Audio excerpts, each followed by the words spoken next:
পরে দেখবেন আমি কি রূপ আমার জাউরা রূপ দেখবেন আমার আর কোন রকম ইলেকশনটা পার করে দেন, ইলেকশনের পরে দেখবেন কি রূপ আমার।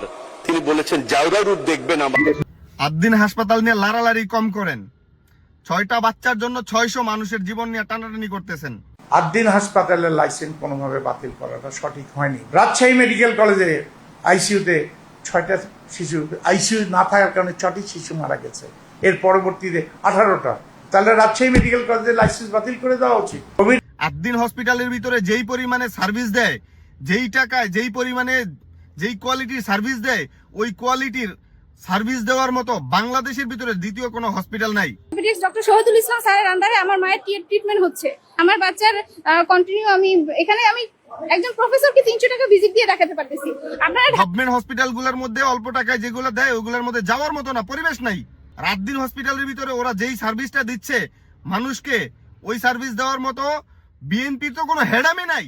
আপনাদের নিজেদের কোনো ধরনের কোনো প্রতিষ্ঠান নাই, কোনো কিছু নাই।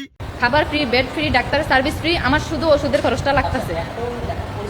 হ্যাঁ, আমরা চাই না হসপিটাল কোনোভাবে বন্ধ হোক। যদি বন্ধ করে তাহলে সরকার আমাদের বাচ্চার ফুল ট্রিটমেন্ট খরচ নিতে হইব এবং মনে করেন যে আমাদের বাচ্চার দায়িত্ব নিতে হইব সরকারের। আদ্দিন হাসপাতাল বন্ধ, চরম অনিশ্চয়তায় 350 বিদেশি মুসলিম শিক্ষার্থী, যাদের অধিকাংশই এসেছেন ভারতের কাশ্মীর থেকে। I hope so they help us. So we really hope that the Bangladesh government help us in this. ওই আরেকজনের বিরোধী দলের প্রতিষ্ঠান করছে, এই হিংসায় ওদের প্রতিষ্ঠানগুলো কিভাবে বন্ধ করা যায়। 1997 সালে প্রতিষ্ঠিত হয়ে আদ্দিন আগিজ গ্রুপের একটি সাব বিজনেস ইউনিট হিসেবে গরিব ও মেহনতি মানুষকে সেবা দান করার উদ্দেশ্যেই অলাভজনক প্রতিষ্ঠান হিসেবে দীর্ঘ 2 যুগ ধরে বাংলাদেশে সুনাম গ্রহণ করে আসছে। ওদের সাপোর্টার্সদের ওদের নিজেদের প্রতিষ্ঠানগুলো কিভাবে বন্ধ করা যায়। এক ইসলামী ব্যাংক নিয়ে লাড়ালাড়ি বহুত করতেছেন। মানুষের জনগণের টাকা, মানুষের টাকা মাইরা দিয়া মানুষের টাকা ঋণ খেলাপি করতেছেন।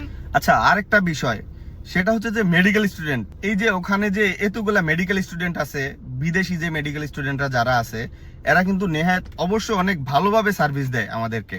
ওরা যথেষ্ট বাঙালিদের মতো ফাঁকিবাজ না, ওরা যথেষ্ট ভালোভাবে আমাদেরকে সার্ভিস দেয়। ওদের যে কেরিয়ার, ওরা যে লক্ষ লক্ষ টাকা খরচ করে এই দেশের ভিতরে যে এইভাবে আছে, এই দেশের মধ্যে এইভাবে পড়াশোনা শেষ করতেছে, ওদেরকে যে এরকম একটা অবস্থায় যে আপনারা থামাই দিলেন, এখন কিভাবে কি করবেন? আমার যে ইন্টার্নশিপ আছে ওটা রদ হয়ে যাবে। ইন্টার্নশিপ রদ হইলে আমার ডিগ্রির কোনো কাজ হবে না। তো মানে এখন আমার ডিগ্রি কি হবে? Only 12th pass. আমি এখানে 8 বছর থেকে আমার কলেজে MBBS করছি, অনেক সাফারিং করছি। আমার বাসায় থেকে 8 বছর থেকে আমি দূর হয়েছি। আমার এখন একটাই কথা আছে, রিকোয়েস্ট আছে হেলথ মিনিস্টারের জন্য কি আমার জন্য কিছু একটু আমার জন্য যে ডিসিশন হবে আমার জন্য আমার ফেভারে হবে, ঠিক আছে? একটা মেডিকেল স্টুডেন্ট কি অন্য কোথাও যায় কি ওরা করতে পারবে? অন্য কোথাও যায় কি ইন্টার্ন করতে পারবে? এরকম মাঝামাঝি অবস্থায় আইসা শেষ করে দিচ্ছেন ওদেরকে। সবশেষে যেটা বলবো, এসব ফুজলামি বাদ দিয়া ওনাদের লাইসেন্স গুলা ঠিক রাখেন, মানুষের সার্ভিস গুলা যেন আরো ভালো হয়, এটার জন্য চেষ্টা করেন। আপনার মিয়া মাথা ব্যথা হইছে, আপনি ওষুধ খাবেন, মাথা ব্যথা ভালো হয়ে যাইব। যাদের গাফুলিতে যদি কোনো সমস্যা হয় তাহলে তাদেরকে শাস্তির আওতায় আনেন, তাদেরকে সরান, রিপ্লেসমেন্ট করেন। আপনার মাথা ব্যথা হইছে, আপনি মাথাটাই কাইটা ফেলবেন, ফাজলামি করেন। মাথা ব্যথা হইলে মাথা কাইটা ফেলে মানুষ, মাথা ব্যথা হইলে ওষুধ খায়, মাথা কাইটা ফেলে না। আপনি মাথা কাইটা ফেলতেছেন মানে কি বুঝতে পারতেছেন? আপনার প্রতিহিংসা আপনি এমন ভাবে প্রকাশ করতেছেন যেটা বাঙালি জাতির জন্য যথেষ্ট ক্ষতিকর হচ্ছে। এসব ফাজলামি বন্ধ করেন। কথা বলো, কাজ যাই করো, বাতিল করছি তো করছি।